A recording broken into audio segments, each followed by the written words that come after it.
The mainstream media and American leaders often portray Putin as a madman who hates America for no reason, hell-bent on reconquering Eastern Europe and building a new Russian empire. But what if that's not true? What if I told you that Putin was actually one of the most pro-Western Russian leaders in history, someone who wanted to have a good relationship with America?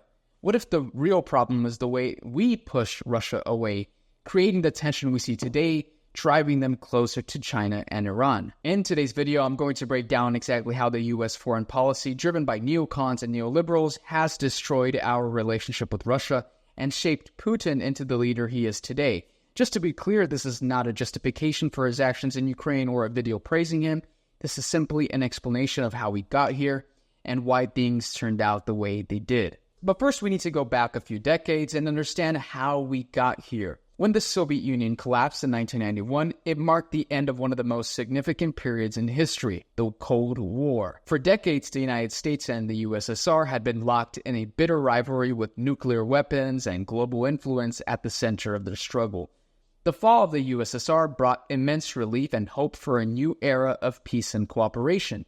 Russia, under its new leadership, seemed ready to embrace this change. Unfortunately, what could have been a moment of unity and partnership between the US and Russia became a missed opportunity, and the decisions made in the early 1990s sowed the seeds for the mistrust and tension we see today. After the Soviet Union's collapse, Russia faced a monumental task rebuilding a nation that had been under communist rule for over 70 years. Boris Yeltsin, the first president of the Russian Federation, a pro-Western president, led the country during this tumultuous time. Yeltsin and many Russians did not see the United States as an enemy anymore. Instead, they hoped for a partnership, they admired the West's democracy and prosperity and freedom, and wanted to be part of this world. Many in Russia genuinely believed the U.S. would welcome them with open arms and Western organizations like NATO and support them as they navigated these difficult times. In the early 1990s, a significant majority of Russians held a favorable view of the United States. Surveys from that period indicate that in April 1990, 75% of Russians had a positive attitude towards the U.S., with only 7% expressing a negative view. This positive sentiment persisted through the early 1990s, but today that number is completely opposite. Over 70% of Russians today view America negatively. However, the United States didn't approach the situation with the same spirit of partnership. Instead of seeing Russia as a potential ally, many American leaders viewed it as a defeated adversary. The Cold War was over, and the U.S., from their perspective, won. For some, this was an opportunity to cement America's dominance on the global stage. One of the most significant ways this arrogance played out was in how the West, including the United States, handled Russia's economy. After the fall of communism, Russia faced enormous economic challenges.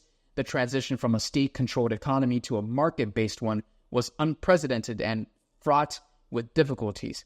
The West pushed neoliberal economic policies that had devastating consequences for ordinary Russians. Western advisors and organizations such as the International Monetary Fund encouraged Russia to implement shock therapy.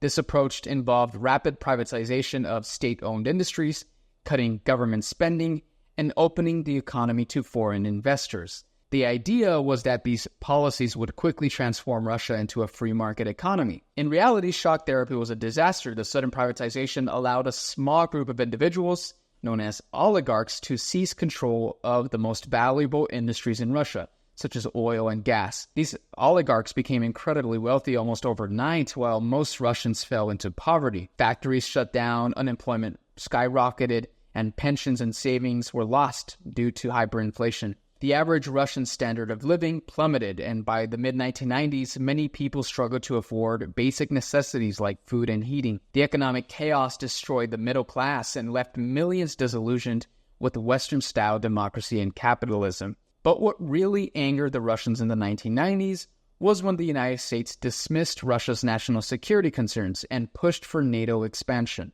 Towards the end of the 1980s and the beginning of the 1990s, Germany was ready to reunify, seeing that the Soviet Union was weakening. And during the negotiations leading to German reunification, Western leaders engaged in discussions with Soviet officials to address security concerns. A key figure in these talks was U.S. Secretary of State James Baker. And on February 9, 1990, Baker met with Soviet leader Mikhail Gorbachev and assured him that NATO would not expand eastward. Baker stated that there would be not 1 inch eastward. This assurance was part of a broader set of commitments made by Western leaders. For example, declassified documents revealed that officials from the United States, Germany, the United Kingdom, and France provided similar assurances to Soviet counterparts. For instance, West German Foreign Minister Hans-Dietrich Genscher publicly stated on February 10, 1990, that NATO did not intend to expand its territory eastward. Despite these assurances, NATO underwent several rounds of enlargement in the years that followed. In 1999, Poland, Hungary, and Czech Republic joined the alliance, and this expansion continued with inclusions of 7 Eastern European countries in 2004, including the Baltic states of Estonia, Latvia, and Lithuania, nations that were actually once part of the Soviet Union. This eastward movement of NATO brought the alliance's military infrastructure closer to Russia's border, contrary to the assurances given in 1990. Contrary to the popular narrative of NATO and Russia as inevitable adversaries, Russia was actually interested in joining NATO. In fact, under President Boris Yeltsin, Russia expressed its interest in joining the alliance. In 1997, Yeltsin stated in a letter to NATO Security General Javier Solana that Russia was open to exploring full membership in NATO, seeing it as a way to ensure security and cooperation with the West. Even before this, Gorbachev had floated the idea of a European security framework that included both NATO and the Soviet Union. Later in 2000, Vladimir Putin also raised the possibility of Russia joining NATO during a conversation with U.S. President Bill Clinton. However, many Western policymakers saw no reason to accommodate Russia when it was at its weakest. With the Soviet Union now gone and Russia struggling to rebuild, the United States viewed this as an opportunity to expand its influence unopposed. Instead, the West pursued a strategy of expanding NATO without addressing Russia's concern. This was accompanied by rhetoric that NATO was a purely defensive alliance, which Russia found disingenuous given NATO's aggressive interventions in places like Kosovo without UN approval. In 1999, a significant event unfolded in the Balkans that had lasting implications for international relations, particularly between the United States, NATO, and Russia. This was the NATO-led intervention in the Federal Republic of Yugoslavia, specifically targeting Serbia due to the escalating conflict in Kosovo. Kosovo, a province within Serbia, had a predominantly ethnic Albanian population that sought independence or greater autonomy from Belgrade. Tensions escalated into an armed conflict between Yugoslav forces and the KLA, or the Kosovo Liberation Army, leading to widespread human rights abuses from both sides and humanitarian crisis. As a result, the international community, particularly Western nations, grew increasingly concerned about the situation. In response to the deteriorating conditions and failed diplomatic efforts, NATO decided to launch an aerial bombing campaign against Yugoslavia on March 24, 1999, that lasted 78 days and killed many civilians. This military action was initiated without the explicit approval of the UN Security Council. The bypassing of the UN Security Council raised significant legal and ethical questions. Critics argued that NATO's actions violated the UN Charter, which prohibits the use of force except in cases of self-defense or when authorized by the Security Council. By acting unilaterally, NATO was seen as undermining the established international legal framework and setting a precedent for future interventions without UN approval. The intervention intensified anti-Western sentiment within Russia. For Russia, it reinforced the belief that the US and NATO were willing to bypass international institutions like the UN to achieve their objectives. And this perception contributed to Russia's more assertive foreign policy stances in the following decades, including its actions in Georgia in 2008 and in Ukraine in 2014. When Vladimir Putin became Russia's president in 2000, the country was in rough shape.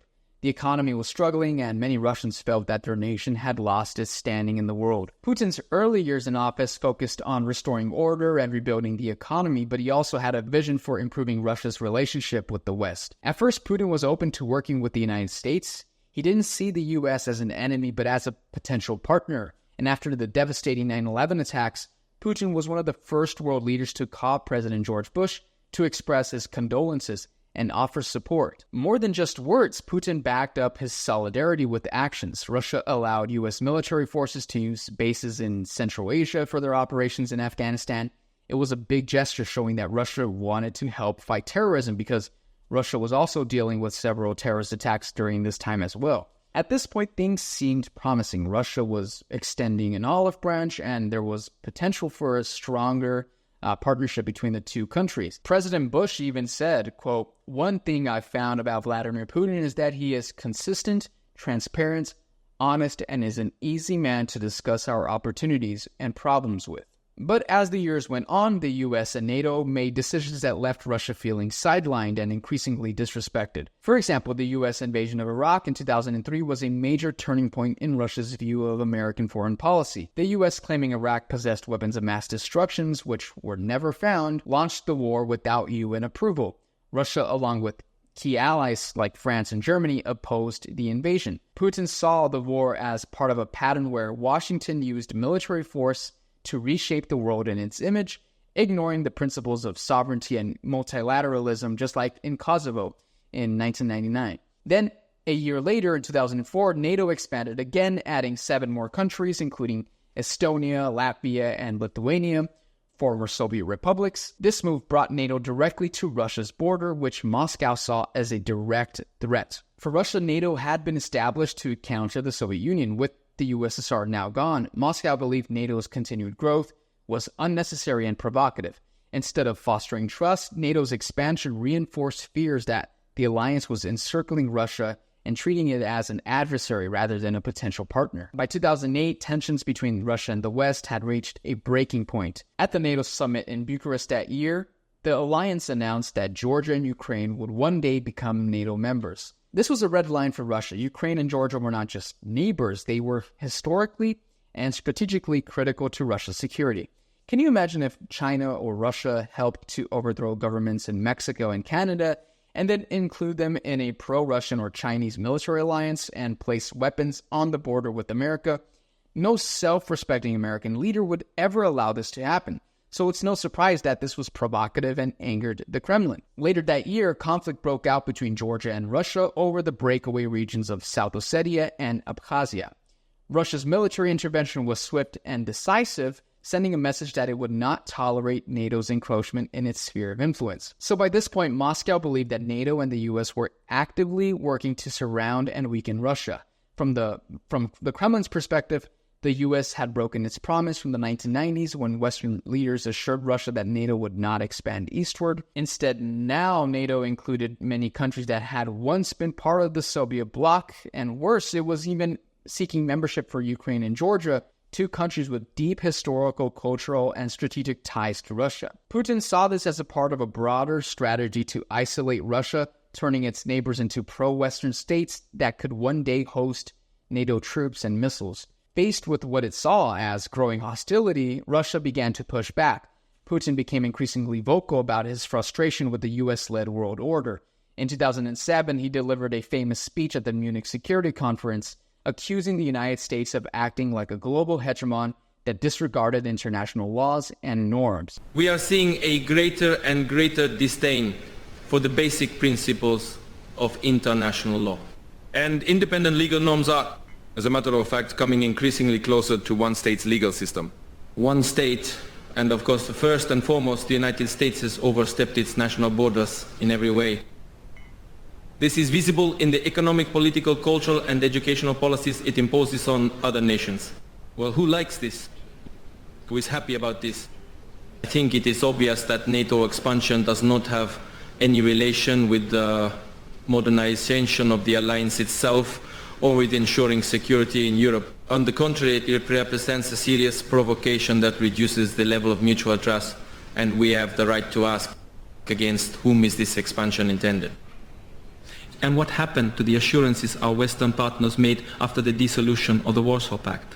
From that point on, Russia's foreign policy became more assertive, and instead of hoping for cooperation, Russian leadership took more action to prevent the US and the West from sabotaging Russia's influence in the region. And the most famous or infamous example was in 2014. In 2014, Ukraine experienced significant political upheaval that led to the ousting of its democratically elected president, Viktor Yanukovych. The United States and the European Union openly supported the Euromaidan protests, which included participation from various groups with far-right and neo-Nazi ideologies. Basically, what happened was in 2013, Ukraine found itself at a crossroads and not doing well financially. Ukraine was torn between deepening ties with the European Union and maintaining its long-standing relationship with Russia. President Viktor Yanukovych faced a pivotal decision: sign an association agreement with the EU or accept a financial rescue package from Russia. This choice will not only determine Ukraine's economic future, but also its geopolitical alignment. The EU's association agreement offered Ukraine the prospect of closer political and economic integration. However, the deal came with stringent conditions, including comprehensive economic reforms and adherence to EU standards. Also, the EU's financial assistance was relatively modest, with an offer of only $610 million in loans, which many in Ukraine deemed insufficient to address the country's real economic needs. In contrast, Russia extended a more immediate and substantial lifeline. In December 2013, President Vladimir Putin announced a $15 billion purchase of Ukrainian Eurobonds and a significant reduction in gas prices, lowering the cost from over $400 to $268. This package was designed to alleviate Ukraine's financial crisis without the stringent conditions imposed by the EU. Facing these options, Yanukovych chose to suspend the EU agreement in favor of Russia's offer. And this decision sparked widespread protests all over Ukraine, especially in the capital city of Kiev, known as the Euromaidan movement, and with demonstrators advocating for closer ties with the EU. The United States played a notable role during this period. Assistant Secretary of State Victoria Nuland was actively involved in Ukraine, expressing support for the protesters and engaging with opposition leaders.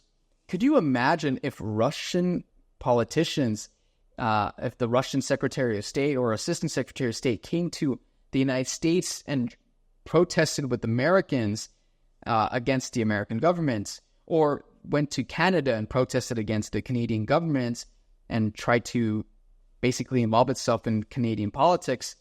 That would have been a red line for us in America, but this is what we did in Ukraine. There was also a leaked phone call between Victoria Nuland and the U.S. ambassador to Ukraine, Jeffrey Pyatt, revealing discussions about influencing the formation of Ukraine's next government, indicating a preference for certain opposition figures. What do you think?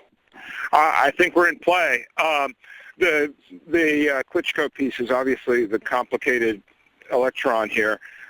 Especially the announcement of him as Deputy Prime Minister. And you've seen some of my notes on the troubles in the marriage right now, so we're trying to get a read really fast on where he is on this stuff. I think Yats is the guy who's got the economic experience, the governing experience. He's the guy, what he needs is Klitsch and Tony Book on the outside. He needs to be talking to them 4 times a week,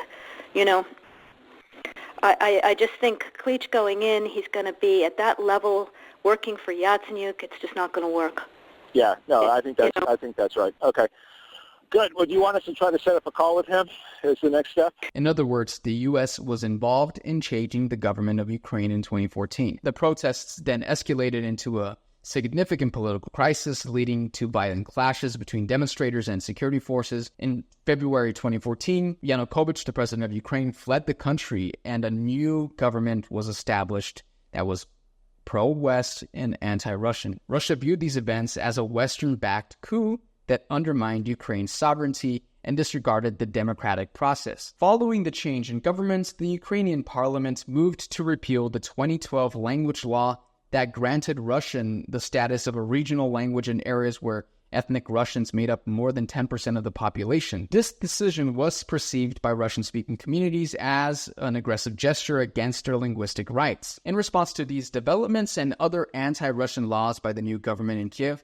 regions with significant Russian-speaking populations such as Crimea, Donetsk, and Lugansk experienced unrest and decided to separate. In Crimea, a referendum was held, resulting in a majority vote to join Russia. Subsequently, Russia annexed Crimea, citing the need to protect the rights of Russian-speaking citizens, but most importantly, to secure a strategic naval base in Sevastopol and to avoid it getting in the hands of a hostile anti-Russian government in Kiev. In the eastern regions of Donetsk and Lugansk, separatist movements declared independence, leading to civil war and the ongoing conflicts with Ukraine today. So this is all from Russia's perspective. So from Russia's perspective, Ukraine, a neighboring country with historically close cultural, linguistic, and familial ties, was interfered with by the U.S. government. The U.S. openly supported and collaborated with nationalist groups to overthrow Ukraine's democratically elected government. replacing it with a new government that it was anti-Russian, openly anti-Russian. This intervention was seen as a direct and provocative move, further straining an already fragile relationship and igniting fears of Western encroachment on Russia's sphere of influence. And this all leads us to today. So while the invasion of Ukraine by Russia in 2022 was condemnable and not the right thing to do, it's important to understand the history and understand the continuous expansion of NATO, NATO's aggressive wars, coupled with increased Western military aid and involvement in Ukraine. All of this contributed to a perception in Moscow that its security concerns were being ignored. And this perception, whether justified or not, played a significant role in Russia's decision to take military action. Anyways, thank you so much for watching this video to the end. If you liked this video and you found it informative and interesting, make sure to leave a like and subscribe to the channel. If you want to watch more videos like this, make sure to click this one here or this one here. Thank you so much, and I'll see you in the next video.